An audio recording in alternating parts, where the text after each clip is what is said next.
श्री सतगुरु महाराज की जय।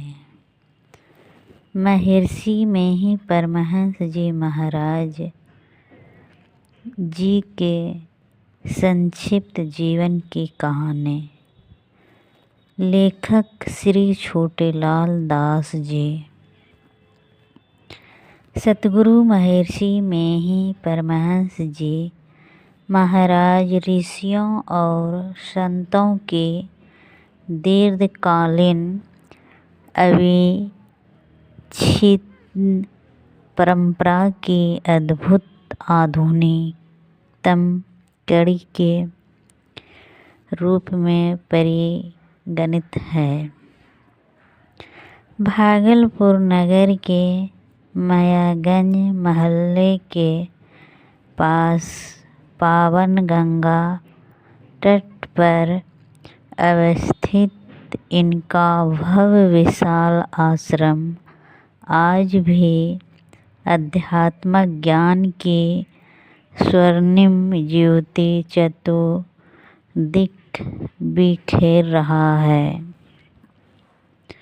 महर्षि का अवतरण विक्रमी संवत 1942 के वैशाख शुक्ल पक्ष की चतुर्दशी तिथि तदनुसार 28 अप्रैल सन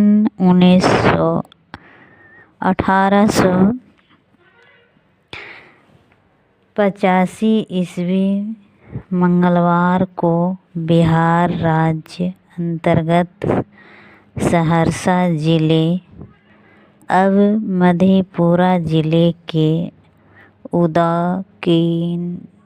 किशनगंज थाने के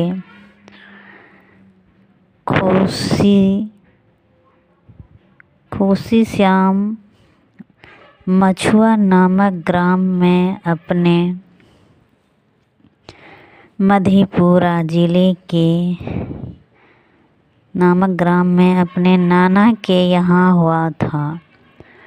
जन्म से ही इनके सिर पर 7 जटाएं थी जो प्रतिदिन कंघी से सुलझा दिए जाने पर भी दूसरे दिन प्रातः काल पुनः अपने आप 7 की 7 जटाओं में उलझ जाती थी। लोगों ने समझा कि अवश्य ही किन्हीं योगी महात्मा का जन्म हुआ है।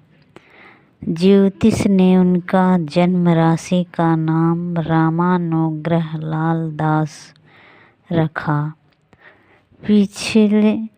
पीछे इनके पिता के चाचा श्री भरतलाल दास जी ने इनका नाम बदलकर मेहीलाल रख दिया। बाद में इनके अंतिम सतगुरु देव जी महाराज ने भी इनके इस नाम की उपयुक्तता एवं सार्थकता का सहर्ष समर्थन किया।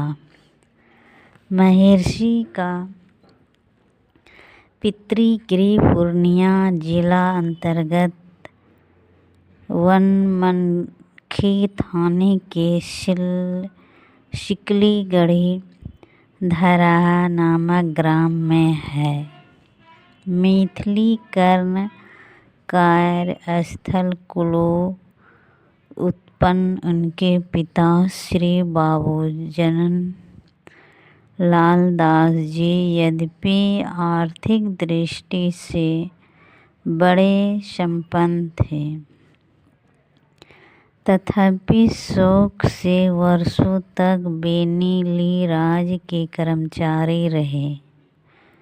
जब महर्षि केवल 4 वर्ष के थे तभी उनकी सौभाग्यशालिनी माता जनक कविती जी का देहांत हो गया। बालक महर्षि को इनके पिता और इनकी बड़ी बहन झूलन देवी जी ने इतने स्नेह और सुख सुविधा पूर्वक वातावरण में पालन पोषण किया कि उन्हें अपनी माता का आभास कभी खटक नहीं पाया। 5 वर्ष की अवस्था में मुंडन संस्कार होने के बाद अपनी गांव के ही पाठशाला में इनकी प्रारंभिक शिक्षा आरंभ हुई, जिसमें इन्हें कैथली लिपि के साथ साथ देवनागरी लिपि भी सीखी। प्रारंभिक शिक्षा समाप्त करके उन्होंने 11 वर्ष की अवस्था में पूर्णिया जिला स्कूल में पुराने अष्टम वर्ग में नाम लिखवाया। यहाँ उर्दू, फारसी और अंग्रेजी में कक्षा की पाठ्य पुस्तकें पढ़ने के साथ साथ पूर्व आध्यात्मिक संस्कार से प्रेरित होकर रामचरितमानस, महाभारत, सुख सागर आदि धर्म ग्रंथों का भी अवलोकन करते और इष्ट को शिव मानकर उनके प्रति जल चढ़ाया करते। इसी अवधि सन 1902 ईस्वी में उन्हें ज्योतिराम राय जिला पूर्णिया के एक दरियापंथी साधु स्वामी श्री रामानंद जी से मानस जप, मानस ध्यान और खुले नेत्र से किए जाने वाले त्राटक की दीक्षा ले ली और नियमित रूप से अभ्यास करने लगे। योग साधना की ओर बढ़ती हुई अभिरुचि के कारण अब ये पाठ्य पुस्तकों की ओर से उदासीन होने लगे और मन ही मन साधुओं की संगति चाहने लगे। सन 1904 ईस्वी की 3 जुलाई से प्रारंभ हो रहे इंटर-टेस्ट प्रवेश का फर्स्ट क्लास आधुनिक मैट्रिक की परीक्षा में ये सम्मिलित हुए।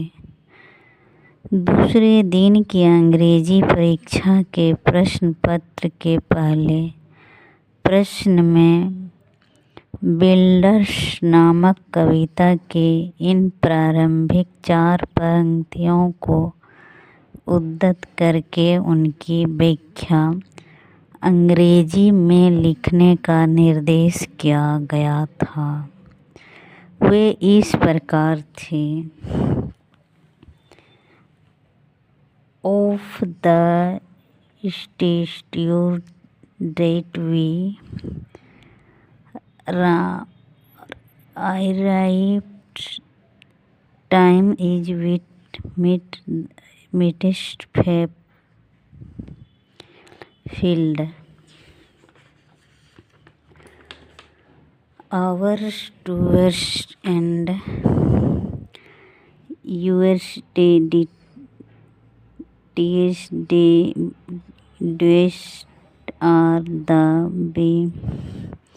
blacks which we build। इस पंक्ति को उद्धृत करके उनकी व्याख्या लिखते लिखते उनमें वैराग्य की भावना इतनी प्रबल हो गई कि उन्होंने मानस की यह अर्धलाली दे धरे कर यह फल भाई भजिया राम सब काम बिहाई।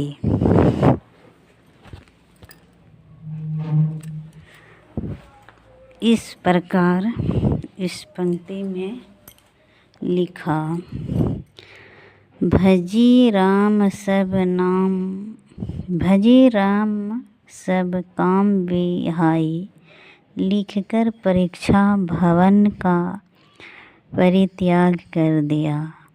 और यही इनकी स्कूली शिक्षा का भी अंत हो गया। यही उन्होंने आजीवन ब्रह्मचारी रहकर ईश्वर की भक्ति में अपना समस्त जीवन बिता देने का संकल्प किया। ये आरंभ के अपने गुरु स्वामी श्री रामानंद जी की कुटिया आ गए और वहाँ उनकी निष्ठापूर्वक सेवा करते हुए रहने लगे। जब उन्होंने देखा कि गुरु जी इनकी जिज्ञासाओं का समाधान नहीं कर पा रहे हैं, तब ये किन्हीं सच्चे और पूर्ण गुरु की खोज के लिए निकल पड़े। भारत के अनेक प्रसिद्ध धार्मिक स्थानों की उन्होंने यात्राएं की, परंतु कहीं भी इनके चित्त को समाधान नहीं मिला। अंत में इन्हें जब ज्योतिराम राय निवासी बाबू श्रीधर लाल जी गुप्त द्वारा मुरादाबाद निवासी परम संत बाबा देवी साहब और उनकी संत मंत साधना के विषय में पता लगा, तब उनके हृदय में सच्ची गुरु और सच्ची साधना पद्धति के मिल जाने की आशा बांध गई। बड़ी आतुरतावश उन्होंने 1909 ईस्वी में बाबा देवी साहब द्वारा निर्दिष्ट दृष्टि योग की विधि भागलपुर नगर के मायागंज निवासी बाबू श्री राजेंद्र नाथ सिंह जी से प्राप्त की, तो उन्हें बड़ा सहारा मिला। उसी वर्ष विजयादशमी के शुभ अवसर पर श्री राजेंद्र नाथ सिंह जी ने भागलपुर में ही बाबा देवी साहब से इनकी भेंट कराकर इनका हाथ थमा दिया। बाबा देवी साहब जैसे महान संत को पाकर ये निहाल से हो गए। इनकी दर्शन प्रवचन से इन्हें बड़ी शांति और तृप्ति का बोध हुआ। एकमात्र मधुकरी वृत्ति के द्वारा जीवन निर्वाह करते हुए ईश्वर भक्ति करने की इच्छा रखने वाले इन युवा सन्यासी को बाबा देवी साहब ने कड़ी डांट लगाते हुए स्वावलंबी होकर जीवन बिताने का कठोर आदेश दिया और कहा कि अस्थायी जीविका के लिए कोई काम करो। यदि तुम 100 वर्ष जी गए तो क्या खाओगे? एक सच्चा शिष्य गुरु आज्ञा की अवज्ञा करने का दुस्साहस कैसे कर सकता है?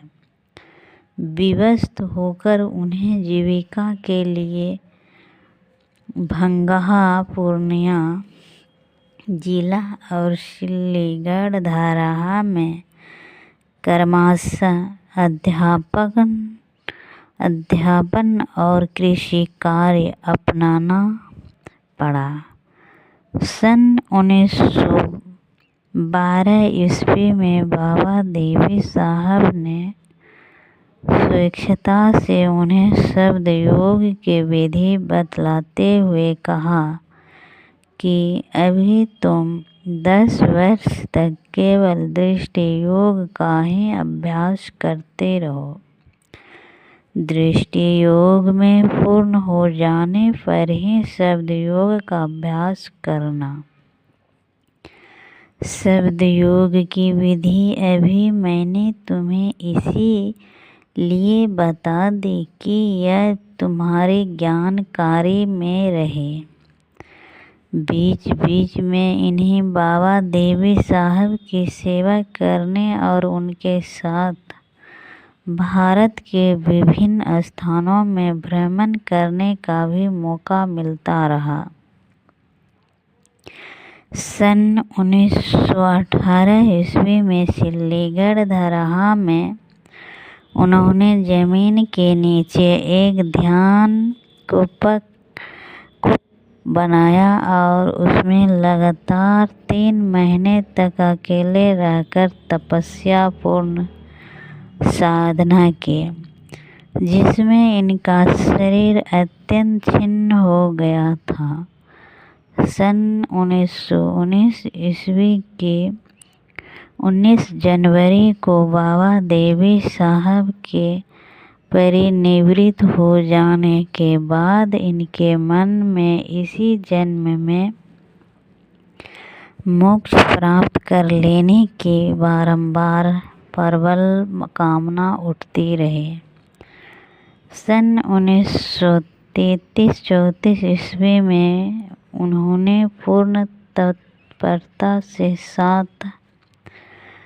18 महीने तक भागलपुर नगर के मायागंज मोहल्ले के पास गंगा तट पर अवस्थित कुप्पा घाट के गुफा में शब्द योग की गंभीर साधना की। फलस्वरूप ये आत्म साक्षात्कार करने में सफल हो गए। अब इनका ध्यान संतमंद सत्संग के प्रचार प्रसार की ओर विशेष रूप से गया। उन्होंने संत की एक विशेष नियमावली तैयार की। फिर क्या था, जिला स्तर पर 2 दिनों के लिए और अखिल भारतीय स्तर पर 3 दिनों के लिए जगह जगह वार्षिक सत्संग अधिवेशन होने लगे। इनके अतिरिक्त लोगों के द्वारा प्रतिदिन नियत समय पर व्यक्तिगत और जब जब सामूहिक सत्संग ध्यान अभ्यास भी किया जाने लगा। लोग इनके विचारों से प्रभावित होते गए।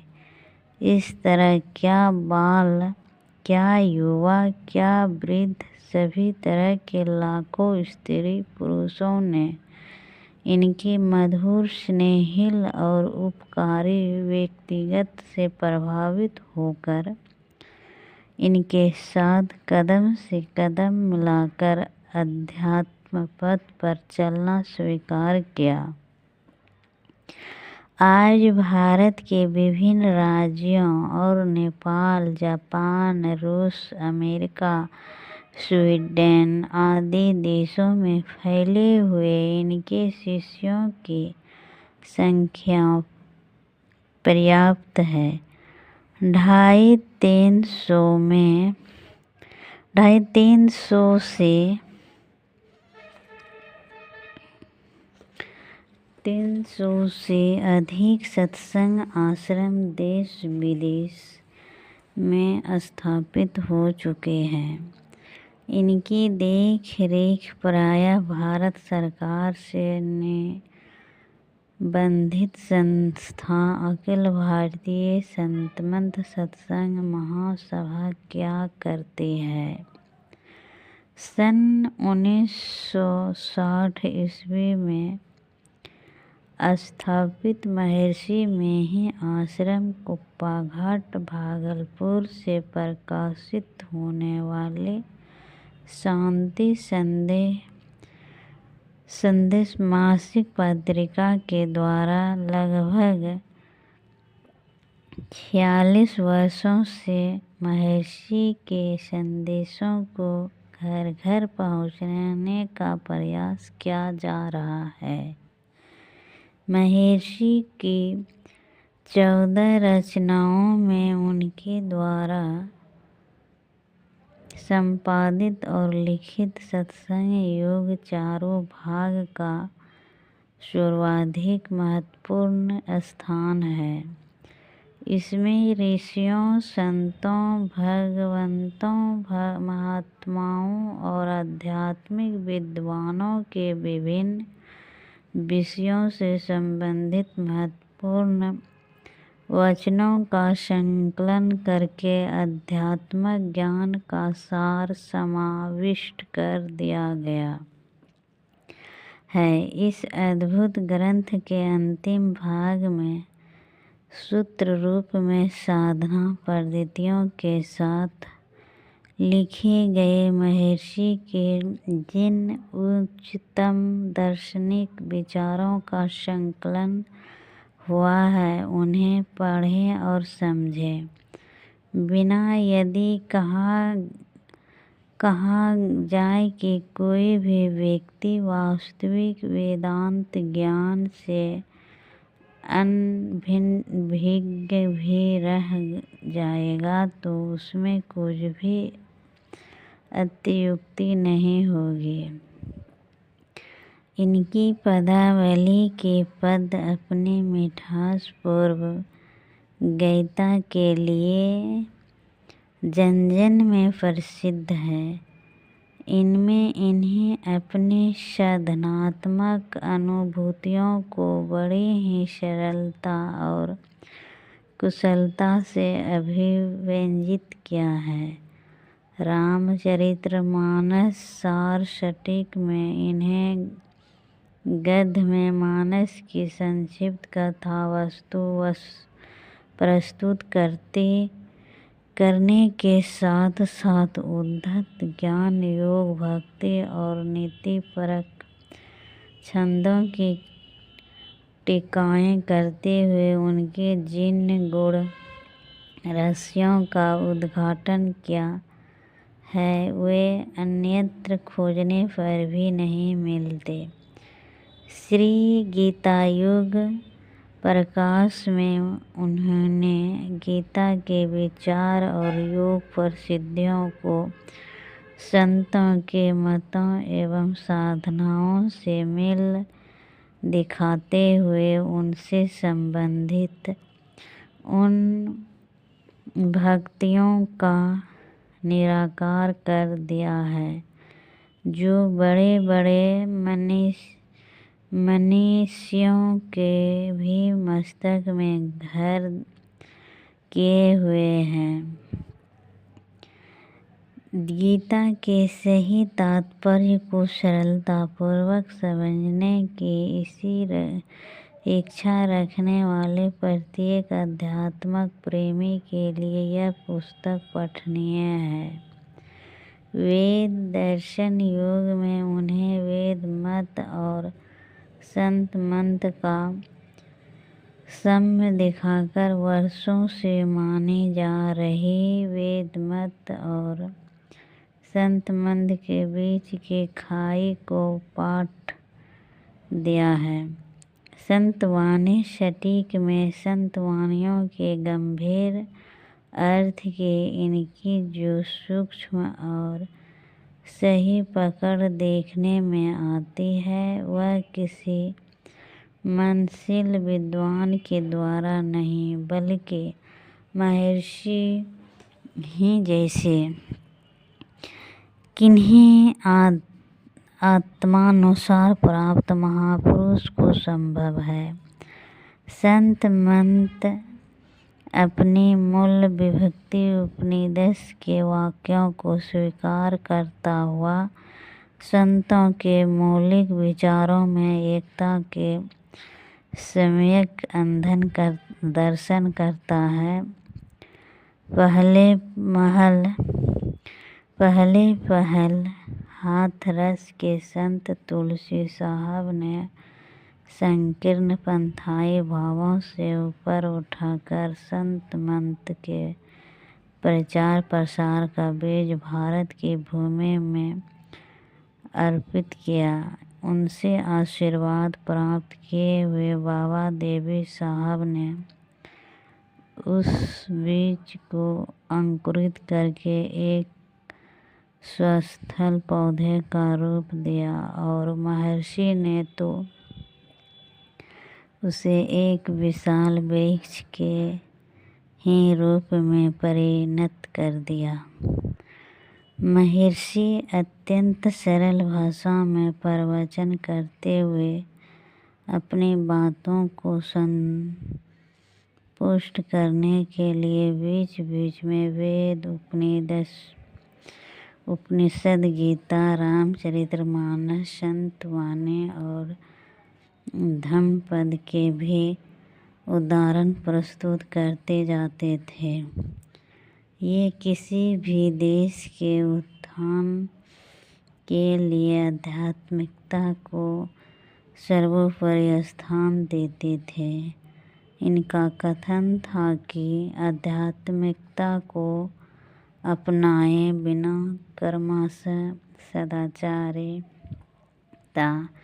सामाजिक नीति और राजनीति कभी भी ऊंची और उत्तम नहीं हो सकती, फिर बुरी राजनीतिक शासन संभालने में समर्थ कैसे हो सकती है।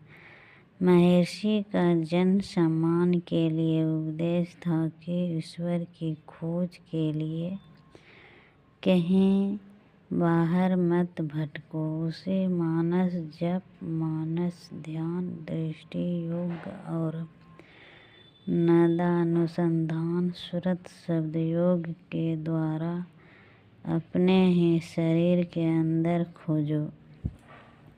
ईश्वर की भक्ति करने के लिए कोई खास वेशभूषा धारण करने की जरूरत नहीं है। अपने घर द्वार में रहो और अपने पसीने की कमाई से जीवन का निर्वाह करो। सच्चाई और संतोष को अपनाए रहो। अपनी आवश्यकताएं कम रखो, जीवन में सुखी रहोगे। सहनशील और नम्र बनकर रहना सीखो तो उन्नति ही उन्नति करते जाओगे। मेल में बड़ा बल है, इसीलिए सत्य व्यवहार अपनाए हुए आपस में मेल से रहो। झूठ, चोरी, नशा, हिंसा और व्यभिचार, इन 5 पापों से बचकर रहो। गुरु और ईश्वर के प्रति आस्था विश्वास बनाए रखो। नियमित रूप से सत्संग ध्यान अभ्यास करते रहो। कभी न कभी आवागमन के चक्र में अवश्य मुक्त हो जाओगे। इस संसार रूपी रंच-मंच पर आकर प्रत्येक प्राणी अपनी अपनी भूमिका अदा करके चल देता है। ईसा की 20वीं शताब्दी के 3/4 के कुछ अधिक काल तक अपने ज्ञानलोक से समस्त जगत को आलोकित करते हुए अध्यात्मक गण का यह महान सूर्य के 18 जून सन 1986 ईस्वी रविवार को